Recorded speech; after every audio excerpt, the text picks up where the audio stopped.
this video, I will show you how to download and install YouTube app on PC. And I will cover the methods for all devices, so please make sure you watch this video until the end. So let's dive into the video. So the most common method for the most users will be this one, and that is simply by going to the Google Play Store and then typing in YouTube. And in here you will see the official YouTube app from Google, and when you click on install, you will just download this app on your device. This method will only be available for Windows and Linux users and not for Mac users. So if you're on Windows or Linux, go ahead and click on install.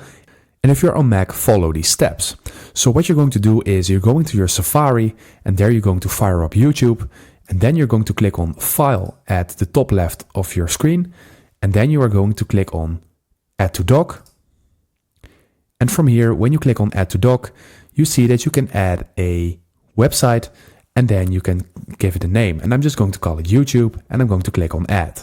And as you can see, we have right now added YouTube to our dock. So when we click on this, you will enter a YouTube screen and not a Safari browser. So this is the way to add a YouTube app to your Mac. So thank you for watching and subscribe to my channel.